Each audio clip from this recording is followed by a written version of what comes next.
poorly aged rap lyrics for? Yep, I got an AI to say the word that my mouth refuses to pronounce, so comment on it now, bro. You guys know what this series is about at this point, so let's not waste any more time. Follow me on my Instagram because I'm using it slightly more frequently again, and let's take a look at some more poorly aged rap lyrics. And Chewy on some hot nigga.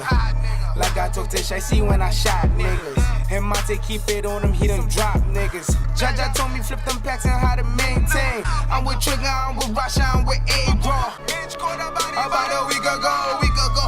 Because nothing ages worse than a song that basically snitches on you and your entire crew. Bobby Shmurda name-dropped around 10 of his GS9 associates in one verse here, with the most notable ones being Bobby himself, Monty, Jaja, Rasha, A-Rod, and Mitch. Why these guys in particular? Well, Bobby was charged with conspiracy to murder, weapons possession, and reckless endangerment in 2014, and served 6 years before being released 10 months early. Also, as a quick side note, I'm pretty sure the Genius annotation for the first line of this song isn't correct. I'm almost certain that Bobby is saying, "And Chewy, I'm some hot neighbor," because Chewy is Bobby's nickname, and in the music video Trigger, that's Trigger, points to Bobby when he says this first line of the song. Monty, referenced in this lyric, was sentenced to 7 years in prison for conspiracy to commit murder and weapon possession. Jaja, Bobby's brother, was charged with conspiracy and weapon possession, with one of the conspiracy charges being third-degree sale of a controlled substance. Rasha and A-Rod, let's talk about them together because those are the biggest charges here. Rasha was sentenced to 98 years for conspiracy, murder, attempted murder, and assault, and A-Rod was sentenced to 53 and 1/3 years for pretty similar charges. Additionally, according to the 63-page long indictment about the GS9 case, Rasha accidentally shot A-Rod in the arm when trying to hit a rival gang member. I just thought I'd bring that up because they're mentioned in the same lyric together. And then finally, Mitch, the member referenced in the most popular line in the song. He was never charged with actually catching a body, which would have made that line age even worse, but he served 5 years for attempted murder and assault. It was a really kind gesture of Bobby to put together this little guide to his gang and what crimes they might be guilty of for the police. And if you want a bonus line from this song, GS9 I go so hard, but GS for my gun squad, because look at those firearm charges on his crew. I think it's safe to say a large majority of the lines on this song aged in a pretty interesting way. Yeah, who the fuck I rep? Can you remind me? It's Funk Volume till I D.I.E. my nigga. Hopsin is still alive, which is good, but Funk Volume is not. So naturally, this is a lyric that has progressed in an unbecoming way as time has moved forward. This is part 4, guys. I'm trying to find more creative ways of saying the phrase, "this line didn't age well." For anyone watching who isn't familiar with Hopsin's career, aka Virgins, how could you not be familiar with Hopsin's career? Funk Volume was a label that he started in around 2008 with Damian Ritter, aka Dame, remember that name, is going to be relevant later, who was the brother of Swizz, the first artist signed to Funk Volume and a close collaborator and friend of Hopsin. The label went on to get some underground buzz and grew over time with the addition of some new rappers and producers, namely Dizzy Wright, Jaron Benton, DJ Hoppa, and Kato. They dropped a documentary focusing on the label, they dropped songs as a collective every year for about 2 years to showcase the existing roster and any new members that had been added to the label, and from the outside it looked like things were going pretty well. But as detailed by Hopsin in Ill Mind of Hopsin 8, him and Dame did not get along as business partners. We gave you our trust, then you at us corner. You got us a shitty label deal with Warner. And if I confront you about it, you tell me I need counseling and I got a disorder. And long story short, the label would go on to collapse, break apart, and it was not FV till Hopsin DIEs, my neighbor. As for where everyone involved is now, Swizz is still dropping music every month, Dizzy Wright and Jaron Benton are still dropping music frequently, and Hopsin and Dame have actually made up with each other now. So at least this one had a happy ending.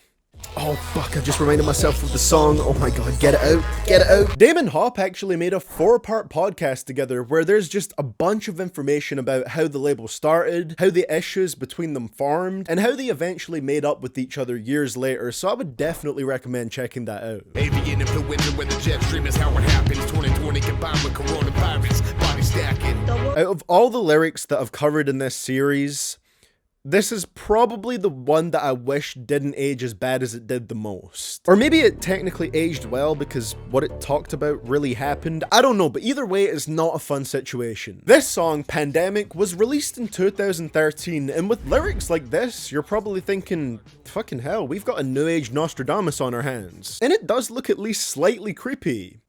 Until you read the really long explanation that Dr. Creep posted on Facebook about this song. Because of course, a rapper that raps a lot about conspiracies uses Facebook. I'm gonna heavily cut it down to the relevant parts, but in the post, he said, there was already 6 or so coronaviruses in 2012/2013 when the song was made. As for mention in 2020, well, 2020 to 2030 was just significant years to me, as well as many other esoteric people who are educated on these topics. To me, the lyrics are just more of a coincidence than a prediction. So no, the line here isn't a warning or a prophecy or an indication that the pandemic was planned and Dr. Creep had that insider government knowledge, but it's just extremely unfortunate that what he rapped about in this song did go on to become reality. Anyway, Rona isn't too fun to talk about for too long, so let's perk things up a bit with another speed round. Let's go. 2020, I'ma run the whole election. Kanye West got 60,000 votes out of about 160 million in the 2020 election. Diss me, you'll never hear a reply for it. This is the second time I've done a speed round where a Drake lyric has aged badly because of Pusha T. Don't let him censor your thoughts. Don't let him make you regret that you talked. Don't let him tell you that nice is the law, trying to make you all righter when nothing is wrong. Watch the first 10 minutes of my 1 hour long video reviewing Tom MacDonald's Gravestones album, and you'll see why these are some of the most hypocritical lines he's ever rapped. Yes, I did include this lyric just to plug that video. Please guys, watch it. Make my suffering worth it. And don't worry about that detox album. It's coming. We're gonna make Drake do it. This song came out in 2004, Detox is still nowhere to be seen, but maybe I'm just underestimating how long it takes to make Dr. Dre do something. This is death for auto-tune, moment of silence. This one dropped in 2009, and I can't physically count the number of songs that have dropped since then that have heavily used autotune and got a big hit with it. So now that the speed round is done, let's move on to talk about the final lyric that I chose for this video. My mouth is full of saliva, my knife is out and I'm ducking on the side of your house. See, it's sad it came to this point, such a disappointment. I had to make this appointment to come and see you. Sneak all the way round to the back porch, man, door handles unlocked. Shouldn't be that easy to do this. You don't plan for intruders beforehand. Eminem killed by Eminem, Matthew Mitchell. This song was an absolute highlight from Eminem's 2013 album MMLP2 and serves as the sequel to his legendary song Stan, where Stan's brother Matthew Mitchell breaks into Eminem's house and kidnaps him with the intent to murder him because Matthew believes that Eminem is responsible for Stan taking his own life. Now, for this lyric to age badly, something similar must have happened in real life, and that sounds pretty crazy, but it did. And there's one coincidence in particular here that is wild. In April of 2020, Eminem woke up to an intruder standing behind him, which already just by itself sounds terrifying. Then Eminem asked him why he was there, and the intruder allegedly said that he was there to kill him after he'd been lurking outside of his house for a while. You can see the similarities in this situation to the aforementioned lyrics coming through already, but here's the crazy one that I mentioned earlier. The intruder that broke into Eminem's house with the alleged intent to kill him was called Matthew, just like Matthew Mitchell from the song Bad Guy. And it's not even the first time that he tried to do this, as in June of 2019, he was arrested for trespassing on another home that used to belong to Eminem. It's just a crazy situation, and it's extremely fortunate that nothing even more serious occurred when this guy broke into his house. So that is going to be it for this video today, guys. If you did something even slightly resembling a laugh during this video, even just a little, then click here to watch the previous one in the series. Here are all my Patreon supporters on the screen, and an extra special shout out to Big Daddy Foe, David, I Am Regent, iRunner, Psycho Sam Productions, and Archie99.